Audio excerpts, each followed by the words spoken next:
There's an old saying about Minecraft. Nobody really stops playing Minecraft. They just take really long breaks. My current break from Minecraft has lasted since mid-2022 and the 1.19 update, which added the Warden, Deep Dark, and Ancient Cities to the game. In the years since then, every so often I found myself yearning for the mines. I do that strange ritual where I boot up the game, sometimes with mods, sometimes with a hack client, and play for a few hours in that familiar blocky universe. But these temporary outings are just passing fancies. I don't feel like I'm truly playing the game, just grasping at some sort of past experience which continues to elude me. It occurs to me that I'm not bored. In this world, we're given a promise of an infinite game where we can do anything as long as we work hard enough and long enough. And those who didn't reach their goals just didn't want it enough. At least, that's what we've been told. A sad old tale that's completely at odds with the reality that you and I and countless others experience day to day. We're not bored. There's still so much to appreciate, joy in making beautiful things, and friendship with one another. We're not bored. We're tired. Tired of the needless progression. Tired of navigating the systems forced upon us. Tired of the unending pursuit of optimization. Tired of the constant itch in the back of our heads practically yelling at us to automate the simplest tasks because we aren't doing enough to get ahead. There needs to be a change. But from where we're standing, there seems to be only two ways forward. The cooperative and the barbarous. But I'm still talking about Minecraft, right? First of all, let's make it clear that I am not talking about the grind. I don't know for how many hours across my past 15 years that I've spent strip mining for diamonds at Y12 or Y-55 or whatever it is now these days, but it hasn't been too many. The relaxing rhythm of mindlessly carving 2x1 holes in the earth, that old familiar, is just great. What I'm talking about is the progression within the game, the climbing of the Minecraft tech tree. The general technological progression of Minecraft is hard-baked into the game, and made explicit since the addition of advancements in 1.12. Punch a tree to get wood, wood to stone, stone to iron, iron to diamond, go to the nether, get blaze powder, make eyes of ender, find the end portal, kill the ender dragon. But it's hardly ever that simple. Somewhere in there you add things like, you want to get enchanted gear because pretty much all ores are affected by fortune. You're just wasting your time otherwise. Move over, Silk Touch. Fortune 3 is now my best friend. But that means you need a top level enchanting table, which means you need a cow, wheat, and sugarcane farm. But you also want mending on your best gear so it doesn't break, right? So you best get a mending villager, and hell, while you're at it, make a whole villager trading post. Those enchanted books aren't gonna make themselves after all. But since you've also got villagers, might as well make an iron farm. Oh wait, I completely forgot about the netherite, so best upgrade all your gear as well. And then, after you kill the ender dragon, there's still the outer end islands and the elytra, which you want lots of rockets for, which means a mob grinder somewhere in there as well. Man, diamonds used to mean something. It's rather simple when we think about it. Beating the game requires progressing up the Minecraft tech tree. Each step requires additional resources from the player. More food, more fuel, more blocks. Food, fuel, and blocks which require infrastructure to gather. Infrastructure which can always be improved upon. Why chop down trees in a forest when you can plant them in a grid for easy harvesting? gather cows and chickens into pens for easy breeding and easy slaughter.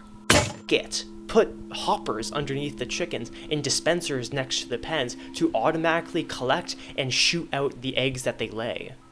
All these hoppers require a surplus of iron which is only going to come from an iron farm or a Fortune 3 pick, if you're trying to be economical with your time. This entropic push for technological development, desire and the ability to do things in the best way, at the highest level of efficiency, is referred to as technique by Jacques Ellul in his book The Technological Society from over half a century ago. He goes on to talk about how the development of technique as the driving force behind society, a black hole that pulls everything inwards. Technique integrates the machine into society. It constructs the kind of world the machine needs and introduces order, where the incoherent banging of machinery heaped up ruins. It clarifies, arranges, and rationalizes. It does in the domain of the abstract what the machine did in the domain of labor. It is efficient and brings efficiency to everything. Minecraft is hardly different. The building of infrastructure, the development of technique, has restructured the entire game. How many diamonds do you really need? 3 for a pickaxe, 2 more for an enchanting table, 24 for a full set of armor? If you get Fortune 3 before your set of diamond armor, then you on average only need to find 11 more ore blocks for the armor, plus 5 for the startup costs. With villager trading, iron farms, fortune, who really goes strip mining anymore? So much of the game is spent building up your systems for gathering resources that we've drifted farther and farther away from the core ethos of the game. The gameplay loop of mining resources and crafting builds has only ballooned over time, introducing in it more and more diversions in the search for optimization and automation. As players, we have been incentivized to try and get a surplus out of the labor that we put in, reinvesting so much of our time and effort into variable costs to squeeze out more instead of simply enjoying the fruits of our own effort. Does that sound familiar? Now, imagine you are a bread maker, not a baker, someone who bakes bread, but rather the boss that owns a bread making business. You take $1 of raw materials and make a loaf of bread, which is sold for $3. Where does the extra value come from? According to the labor value theory, it is the socially necessary labor which creates the value for a product. Of the $3 made for selling the bread, $1 is reinvested for another loaf, $1 is paid to the laborer, and $1 is profit, pocketed by the boss. So for the fixed time that the baker is baking the bread, half of that time they are making money for themselves through their wages, and the other half of that time they are generating profits for the business owner. The purpose of automation is to decrease the time it takes to make an individual loaf of bread.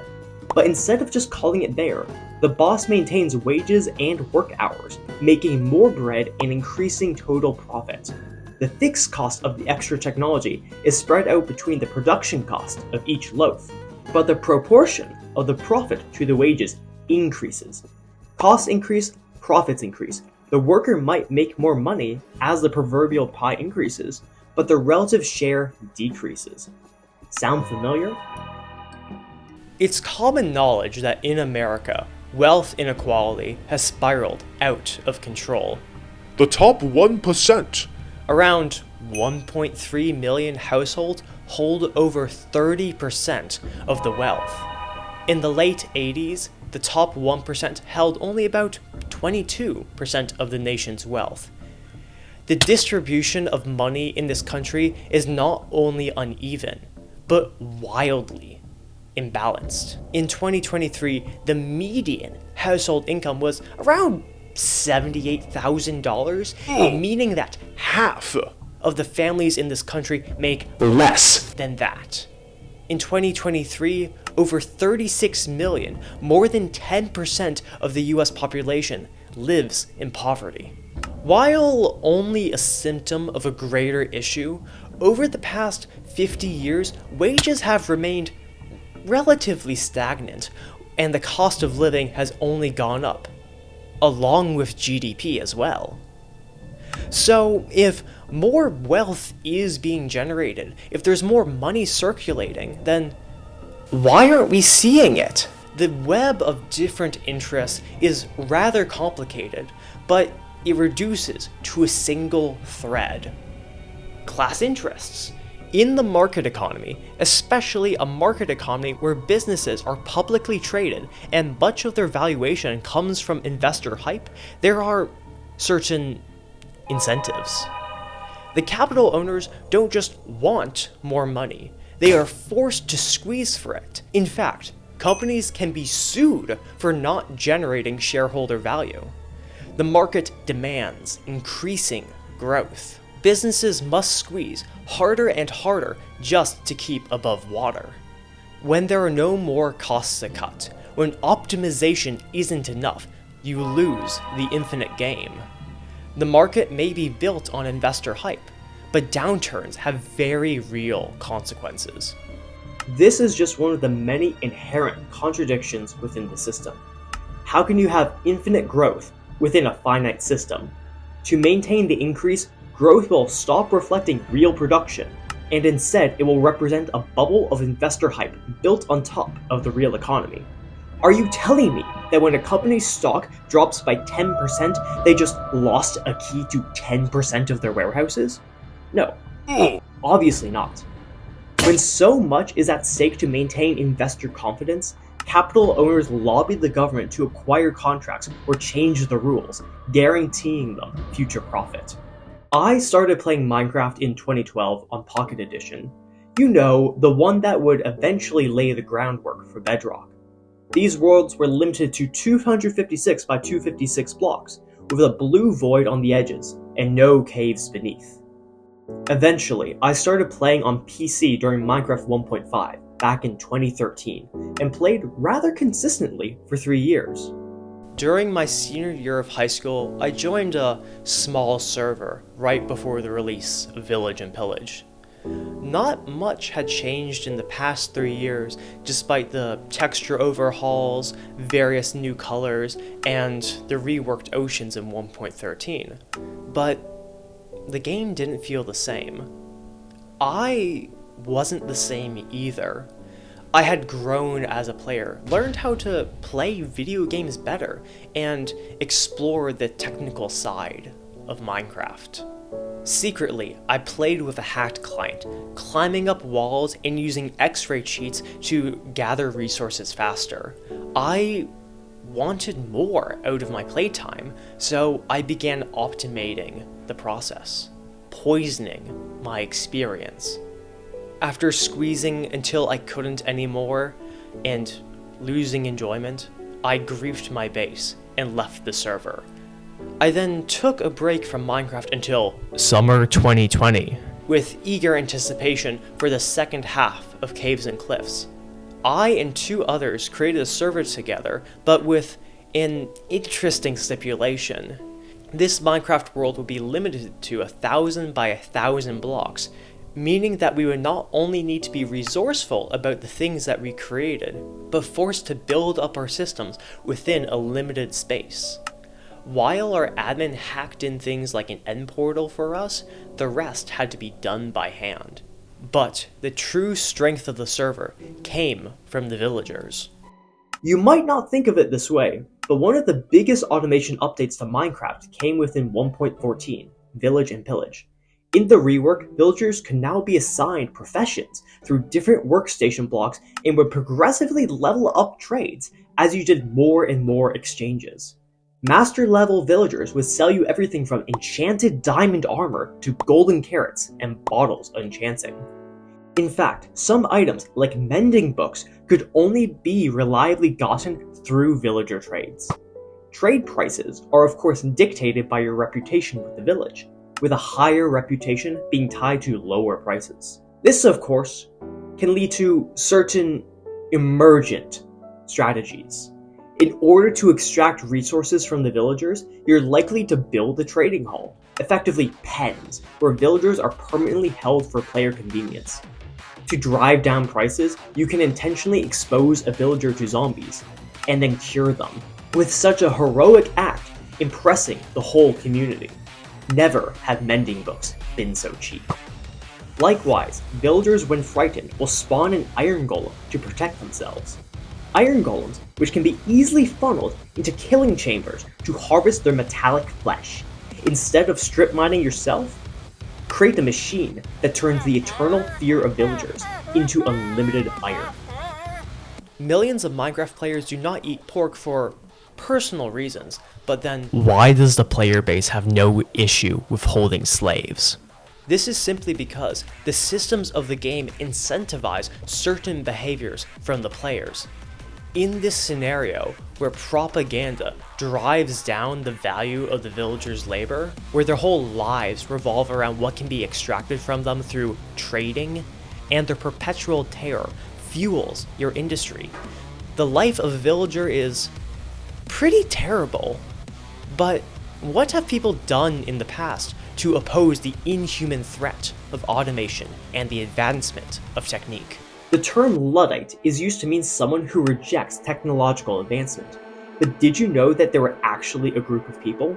The Luddites weren't some religious cult off in the wilderness, but instead a group of skilled English textile workers. In the early 1800s, the proliferation of automated knitting machines, called stocking frames, threatened the livelihood of British textile workers. With the added automation, textile bosses no longer needed specialized textile makers. Instead, the bosses opted to employ lower-cost workers in order to mass-produce poor-quality fabric.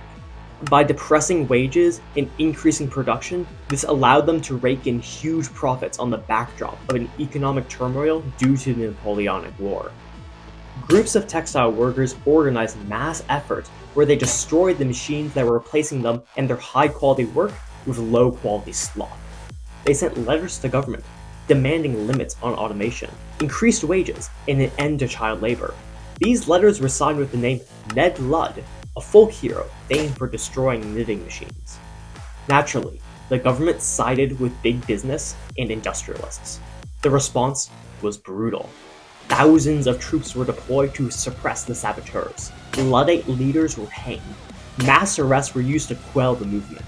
The government was so determined to prevent the workers from rising up against their bosses that in 1812, sabotage was made a capital offense.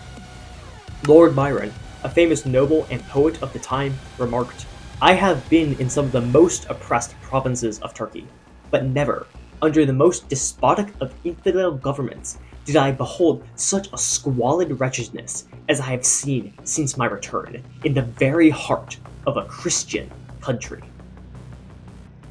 When Caves and Cliffs came out, the world border was dropped and the three of us separated outwards.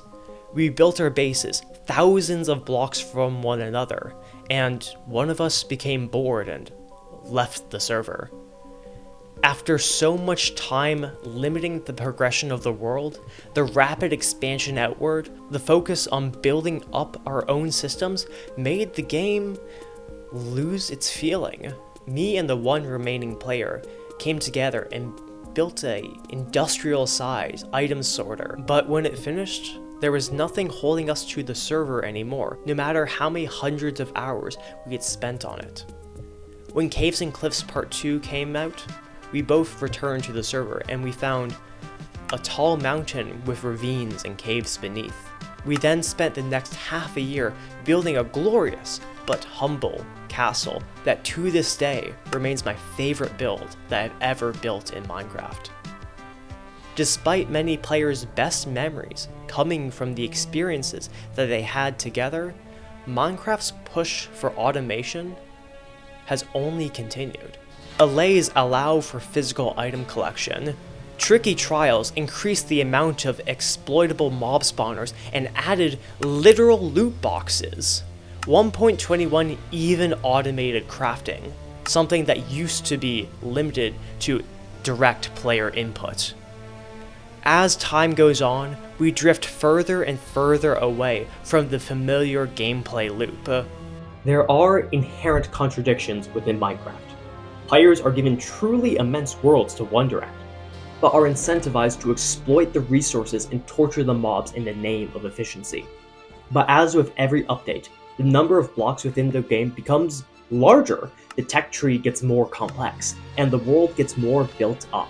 Today, a large portion of Minecraft is about the development itself, the pursuit of new technique, instead of the base creation and spirit of creativity that the game is meant to elicit. As players, we feel that we need to just get our farms in place, then we'll be allowed to get to the actual game. Work before you live. But in that process, we grow tired and step away. Similar contradictions emerge in real life as well. As infinite growth is demanded from a finite system, the game becomes about how much you can squeeze, not what product you can deliver. What happens when there is nothing left to squeeze? What happens when people no longer have money to buy into a system which demands infinite consumption? What happens when people don't want to play the game anymore? At this point, there are only two choices: the cooperative or the cannibalistic. Society stands at the crossroads. Either the triumph of imperialism and the collapse of all civilization, as in Rome, depopulation, desolation, degeneration, a great cemetery, or the victory of that means the conscious active struggle of the against imperialism and its method of war. This quote from a century ago places the choice directly ahead of us. The status quo cannot hold. Change must happen. In the first, power continues to consolidate away from the people, and it leads to a new dark age, a cannibalistic collapse. In the second, the people take back their power from the system and reorganize into something that is more suited to cooperation. Minecraft, by virtue of being a video game, allows us to explore two actualized versions of these futures. Hermitcraft is a server, or rather series of servers, played on by the high-profile YouTubers such as Exumavoid, Mumbo Jumbo, and Grian. The setup is rather simple.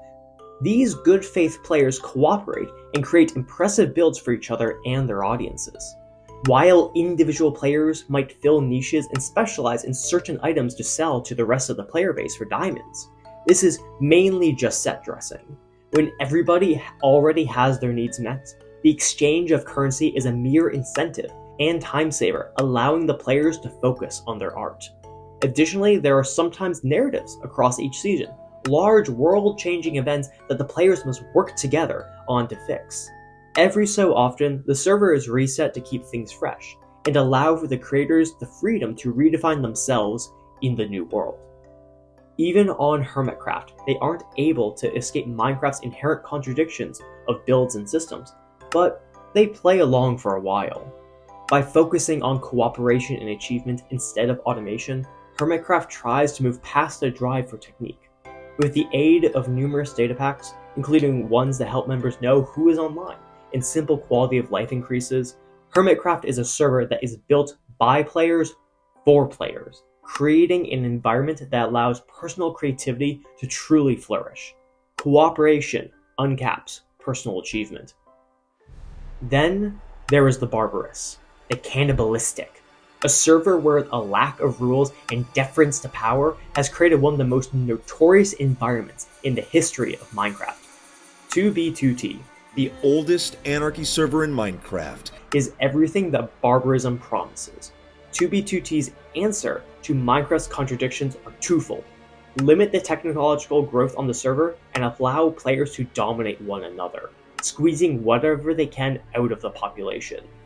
Players use hack clients, duplicated items, bots, and real-world money to gain an advantage over one another.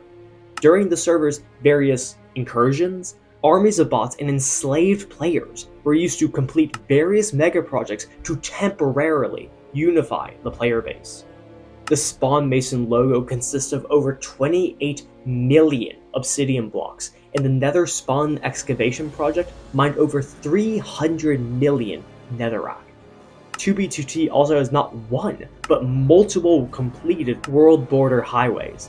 Countless secret bases have been made and have had their coordinates leaked. On 2B2T, public coordinates are a death sentence. It might take a few hours, it might take a few days, but the griefers will come, and the only option is to destroy your works yourself and deny them the satisfaction. This, of course, extends to real life as well. Log4j, an open source logging library commonly used by apps and services across the internet. If left unfixed, attackers can break into systems, steal passwords and logins, extract data, and infect networks with malicious software. Log4j is used worldwide across software applications and online services, and the vulnerability requires very little expertise to exploit. This makes Log4Shell potentially the most severe computer vulnerability in years. For individuals, Log4j is almost certainly part of the devices and services you use online every day. Of course, this exploit was used on 2B2T to backdoor into different users' computers to steal personal information and then, of course, leak base coordinates. It was then banned. But there are other things that are banned on 2B2T as well. The server's admin, someone by the name of Housemaster, tries to use various plugins to keep a somewhat tight lid on the player base, promoting a vanilla-like experience. Various cheats are banned, such as flight or any item duplications, after they've been patched, of course, and lag machines are strictly prohibited. Due to performance issues, 2B2T was kept on 1.12 for many years until late summer 2023, when it was updated to 1.19. During the update process, there were various overhauls to the server, including a destruction of various duplicated items and stacks of other resources. After mass player backlash, the server was rolled back to a previous save from 2 weeks earlier to right before the update had happened. Even on a server ruled purely by the strong, the admin still needs to respond to the will of the players. Housemaster is the strongest of them all, but the whole remains dependent on the people. Without the players, there just is no point. Minecraft will always hold a special place in my heart. As someone who enjoys video games, it was one of the first ones I really connected with and made many good memories with. Like any relationship, Minecraft helped me understand who I am, what I enjoy, and what I need to do better. And like many breakups, Minecraft flaws were there from the start. Minecraft will always be a part of me, but I've grown tired of the progression, the grind to build up your world. Of course, Minecraft is just a video game. We can stop playing it at any time we want. If we're tired of squeezing, you can play something else. But for the majority of the American population, which is living paycheck to paycheck, there is no other option but to play. Rent is still due, and food needs to be put on the table. Don't mind the fact that many people work more than a standard 40-hour work week because their wages are suppressed and they need to hold multiple jobs just to make ends meet. Based on the turning of the world, shall we say, it seems that many world governments are more interested on playing on 2B2T rather than Hermitcraft, because that's where the money is after all. But like on 2B2T, changes can be made through collective action or by changing how we play the game. The reason why Hermitcraft is inspiring is not just because of the builds or the friendship between the players, but the ethos behind it all. When all players have their needs taken care of, when people know that they have the mutual support of their neighbors, their true creativity and self-drive comes to the forefront. Let's bring everybody up to the same level so that when people work really hard, they can become community leaders instead of using all of their effort just to get to somebody else's starting position. I'll leave you with a quote from a famous 20th century figure, But before then, thank you for watching. New economic patterning through automation is dissolving the jobs of workers in some of the nation's basic industries. This is, to me, a catastrophe. We are neither technologically advanced nor socially enlightened if we witness this disaster for tens of thousands without finding a solution. And by a solution, I mean a real and genuine alternative, providing the same living standards which are swept away by a force called progress, but which for some is destruction. The society that performs miracles with machinery has the capacity to make some miracles for men, if it values men as highly as it values machines. Okay, so thank you for watching. As you've probably noticed, I have a new mic, and this was quite an ordeal to get. This video mainly came to me because, like, you know, I wanted to talk about certain things that are going on in the world, but I had that thing where it's like, let's play Minecraft for 2 weeks, and I kind of wanted to talk about it. Things continue onwards. We gotta be there for our friends and take care of ourselves. Let's just say, because of a certain TV show that came out, I have a very fun idea for the next video, but that will be coming out some point later in the future. But until then, the same applies. Stay safe and live well. Thank you for watching.